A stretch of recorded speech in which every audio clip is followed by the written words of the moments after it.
کوئی شرابی ہے، کوئی زانی ہے، کوئی قاتل ہے، کوئی ماں باپ کا نافرمان ہے، کوئی مشرک ہے، کوئی متکبر ہے، کوئی سود خور ہے، کوئی رشوت خور ہے، ایک دفعہ آج کہہ دے، کل کی رات کہہ دے گا کہ یا اللہ میری توبہ، تو اللہ کی قسم اگر اس کے گناہ زمین سے لے کر آسمان کی چھت تک بھی ہوں گے نا، تو ایک آدھے بول پر یا اللہ معاف کر، اللہ سارے معاف فرما دے۔ عائشہ جتنی بنو کلب کی بھیڑ بکریوں کے جسم پر بال ہیں، ان بالوں کی تعداد کے برابر اللہ تعالیٰ اپنے بندوں کو مغفرت فرماتا ہے، جہنم سے خلاصی فرماتا ہے۔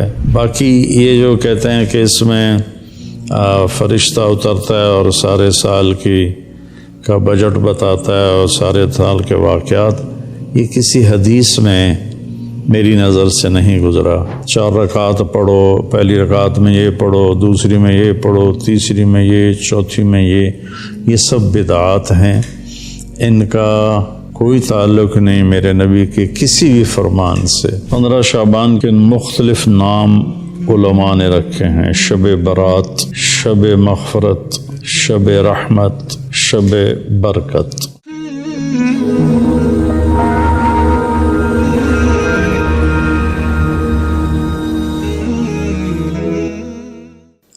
پندرہ شعبان کے مختلف نام علماء نے رکھے ہیں: شب برات، شب مغفرت، شب رحمت، شب برکت۔ حدیث پاک میں اس کا کوئی نام نہیں ہے۔ حدیث پاک میں ہے لیلۃ نصف من شعبان، 15 شعبان کی رات کو حضرت عائشہ فرماتی ہیں میں اٹھی تو آپ بستر پر نہیں تھے، تو میں ڈھونڈنے نکلی تو آپ جنت البقیع میں پہنچے ہوئے تھے، تو آپ نے دیکھ کر کہا عائشہ تو کیا سمجھتی ہے کہ اللہ اس کا رسول تمہارے ساتھ خیانت کریں گے؟ میں تو بقیع والوں کے لیے آیا تھا دعا کرنے۔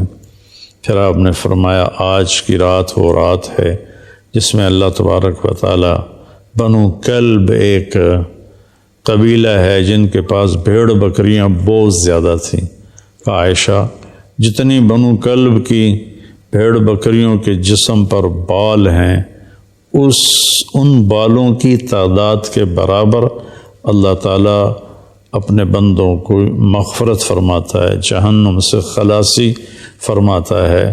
اس پر شب برات اور شب مغفرت علماء نے اس کا نام رکھا، میرے نبی کی زبان سے یہ نام نہیں نکلا۔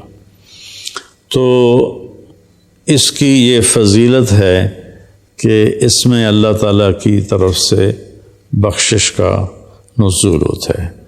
باقی یہ جو کہتے ہیں کہ اس میں فرشتہ اترتا ہے اور سارے سال کا بجٹ بتاتا ہے اور سارے سال کے واقعات، یہ کسی حدیث میں میری نظر سے نہیں گزرا۔ سورہ دخان میں فیہا یفرق کل امر حکیم کا جو آیت آتی ہے، تو اس سے پہلے کی آیت شب برات کی نفی کرتی ہے، انا انزلناہ فی لیلۃ مبارکۃ، کہ ہم نے اس سے مبارک رات میں اتارا قرآن پاک۔ تو قرآن پاک تو لیلۃ القدر میں اترا ہے، تو اگر کوئی کسی قسم کے اعلانات ہوتے ہیں تو پھر شب قدر میں ہوتے ہیں، اس رات میں نہیں ہوتے۔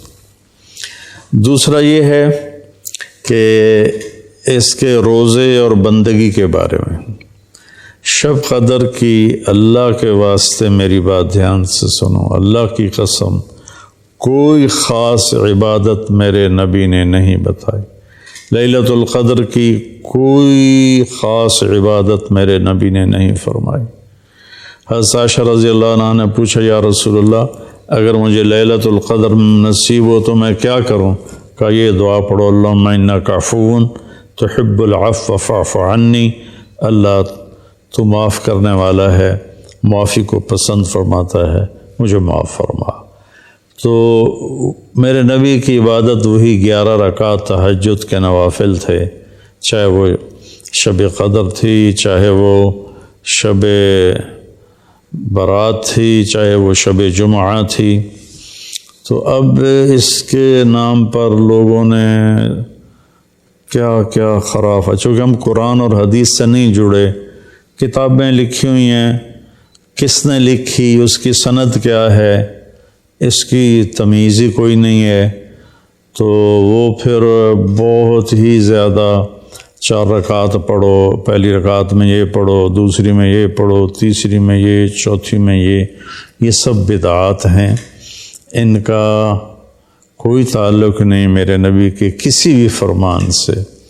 میرے نبی نے صرف عبادت کا فرمایا ہے، عبادت، تو شب قدر میں بھی کوئی خاص عمل نہیں۔ اور دوسری بات یہ کہ اگر آپ نے عبادت کرنی ہے تو مسجد نہیں گھر، مسجد نہیں گھر، مسجد نہیں گھر۔ میرے نبی نفلی بندگی گھر میں ادا فرماتے تھے۔ اب شب برات میں صلاۃ تسبیح کی جماعت ہو رہی ہوتی ہے، یہ کتنی بڑی نادانی کی بات ہے۔ نفلوں کی تو جماعت ہی نہیں ہوتی، تو یہ صلاۃ تسبیح کی جماعت کروا رہے ہوتے ہیں۔ تو میرے بھائی بہنوں، اس رات میں کوئی بندگی عبادت مخصوص نہیں۔ ہاں، آپ تہجد کے نوافل پڑھیں، ساری رات پڑھیں، آپ قرآن کی تلاوت کریں، ساری رات کریں، آپ اللہ کا ذکر فرمائیں، ساری رات فرمائیں، آپ دعا مانگیں، چاہے ساری رات مانگیں۔ یہ مخصوص اعمال یہ ہیں: نماز، تلاوت، ذکر اور دعا، اور آنسوؤں کے ساتھ۔ اپنی کھیتی کو پانی نہ لگے تو سوکھ جاتی ہے، ایسے ہی دل میں بھی ایک کھیتی آباد ہے ایمان کی، اسے آنسوؤں کے چند قطرے ہی سمندر کی طرح سیراب کر دیتے ہیں۔ تو آنسوؤں کے ساتھ نہ ہو تو کم از کم رونے والی کیفیت ہو۔ تو یہ تو اتنا سا شب برات ہے۔ روزے کے بارے میں جو ابن ماجہ کی روایت ہے، قوموا لیلہا وصوموا شہرہا، یہ روایت بہت شدید ضعیف ہے، اور علامہ البانی رحمۃ اللہ علیہ نے اس کو موضوع قرار دیا ہے۔ تو اس میں روزہ اس نیت سے رکھنا کہ میرے نبی کی سنت ہے، یہ غلط ہے، اس طرح یہ بدعت بن جائے گا۔ کوئی ویسے نفلی روزہ اس رات میں رکھنا چاہتا ہے مستحب سمجھ کے، نفل سمجھ کے، وہ میرے خیال میں اس میں کوئی قباحت نہیں ہے، لیکن سنت سمجھ کے اگر وہ رکھنا چاہتا ہے تو یہ بات صحیح نہیں ہے، چونکہ روزے والی روایت بالکل قابل اعتبار، قابل حجت نہیں ہے۔ اس میں تمام محدثین کا اتفاق ہے کہ یہ روایت شدید ضعیف ہے، اور شدید ضعیف سے استدلال نہیں ہوتا، اس کو حجت نہیں بنایا جاتا۔ کمزور اس کا ضعف اتنا شدید نہ ہو اور کئی حدیثیں جمع ہو جائیں تو پھر اس میں ایک طاقت آ جاتی ہے۔ تو اپنے آپ کو جوڑو اللہ کے قرآن کے ساتھ، اللہ کے نبی کی حدیث کے ساتھ۔ صحیح حدیث آپ کا ماخذ ہوگا تو آپ کو آسانی ہوگی کرنے میں۔ تو اصل میں عبادات میں اعتدال ہے۔ شاید ہی کوئی رات میرے نبی ساری رات جاگے ہوں، شاید، اور شاید ہی کبھی آپ نے مسلسل، اس میں تو میں پورے یقین سے کہہ سکتا ہوں کہ آپ نے زندگی میں ایک دفعہ بھی عشاء کے وضو سے فجر کی نماز نہیں ادا فرمائی۔ بعد میں ایک رہبانیت کا ٹچ آیا کہ